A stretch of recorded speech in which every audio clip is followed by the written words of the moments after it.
Hey guys, David with Diecast Media Network. So glad that you decided to join us for another episode of Diecast Reviews. Before we get to look at what cars we're going to do today, I wanted to mention that if you guys are looking for a car tuned, keep an eye out on Diecast Media Network. We are going to sit down with Louis Tanahara, the designer of Cartooned, and we're going to be giving away lots of free cars. So keep an eye out for that. Make sure you're subbed up. Today, what we're going to look at, I've got three cars as usual. You guys know the deal. One American, one Asian, and one European.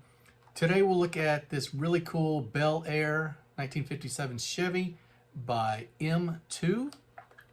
To move over to the European, we will look at a VW, really cool Type 2 double cab pickup done by Greenlight and their Club VW series. Stick around for that. And by special request, I had one of these DeAgostini legendary Japanese cars. We're going to look at this amazing 2000 GTR, this Skyline version. I'm going to go over the whole thing with you to see if these are anything that you want to add to your collection. So stick around. I'll be right back and we'll get into this one first.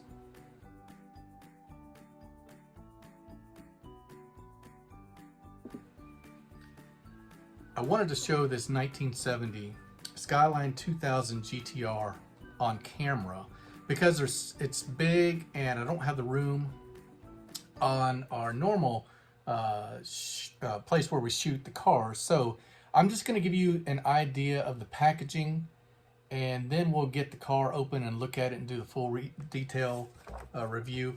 But these things are really cool, guys. This is kind of like a book.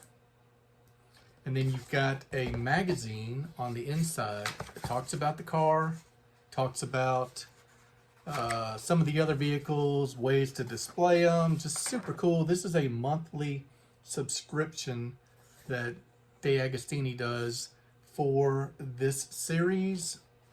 And then you've got, as you open it up, this really slick window display with the box sitting here in the acrylic case. And this is number 2 in the series.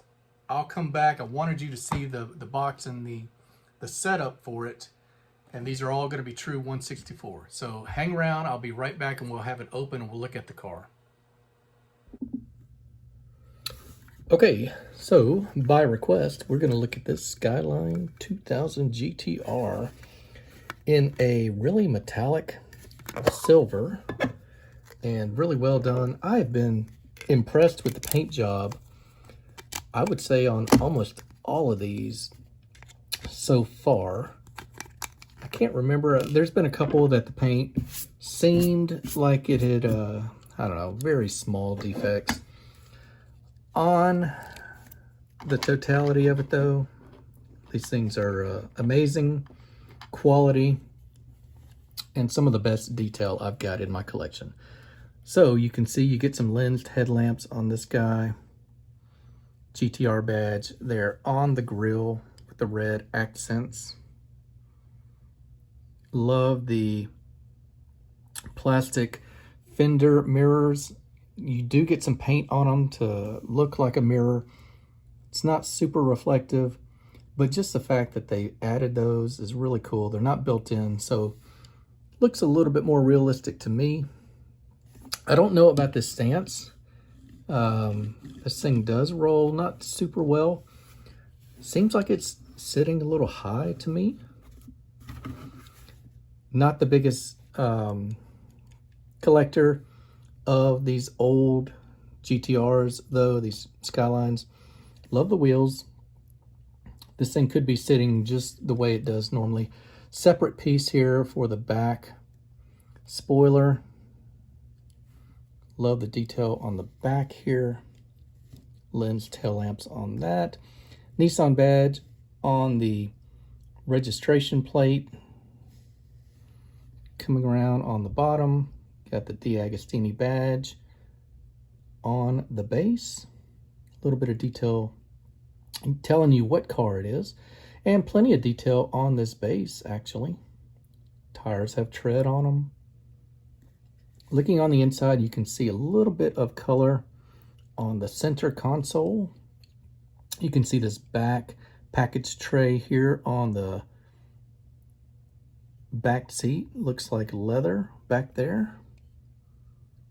And you've got trim, silver trim, even though it's a silver car, a different color around the windows. Love the detail on the wipers as well. It's a really cool little Skyline. We'll put this on the turntable, watch it go around, and move on to the next one.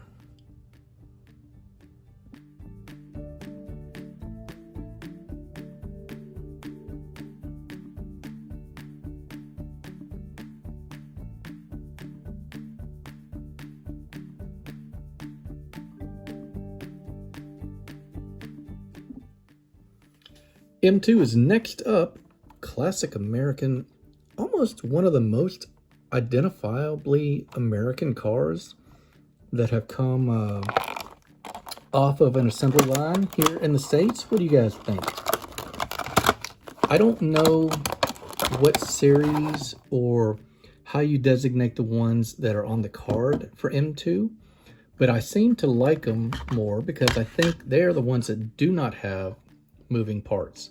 So here's a little bit of card art, classic American advertisement. Same here on the back. And Auto Drivers Collection, that's it right there. So I don't think we're gonna get moving parts on these, and that is honestly what I look for in mine. So if you stumble across a few of these that have moving parts on these review episodes, it'll probably only be if I really like the car. Otherwise, I stay away from it. Kind of takes away from the realism to me. All right, so beautiful, kind of a canary yellow with the matching interior on that. Love the period correct seats. Look how the bucket seats and the interior that matched the exterior, really well done by M2. Not a lot of guys, not a lot of companies do classic American vehicles better than M2. Won't get into any other complaints that people have with M2. I'm going to focus on the fact that they do some really classic American vehicles, really well done. All right, headlamps are going to be painted on this. A little bit of extra gold on the grille. Beautiful Chevy badge there on the hood. Love the hood vents or whatever these were, little lights. And of course, you know, you got the tail fin. That's the most recognizable part of the car. I love the white walls, tires selection on this one, and the matte black roof. That matte black looks really good, especially outlined in silver like that.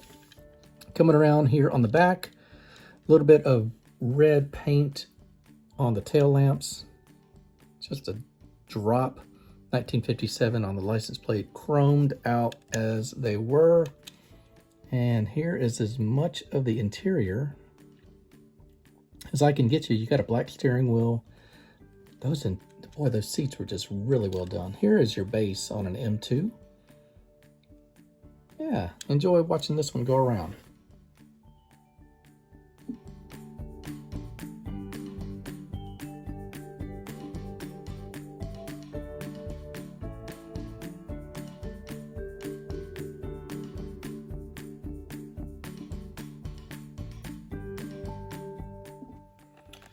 Okay, we'll do a little clubbing here as we round out this episode. We're going to club VW Greenlight. Got some really cool Volkswagen models in this series. And let's see how this Type 2 double cab pickup shakes out on this review. Got a little bit of a rubber band here. I definitely want to take that off. I display my vehicles, so I don't want to keep this rubber band on. And just a tip for you younger collectors or newer collectors rather, these have historically been problematic. Wow. For the paint job of your diecast vehicles. If you leave those on there, they'll start to break down. Obviously you can see why they did it on this one. It's going to keep that camper top in place. I'm going to display mine so we won't worry about that. This is a vehicle I didn't grow up seeing these around. Just were not prevalent in my part of the United States. It's a Type 2 VW pickup with the big badge there on the front.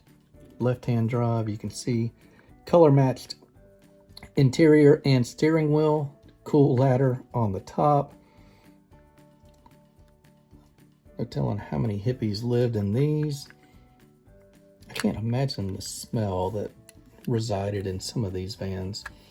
Regardless, we are here to talk about this really well done Greenlight. Paint on the tail lamps, bumpers, Volkswagen above the license plate. This guy has, look how they simulated the fabric and how it appears taut and pulled over certain pieces.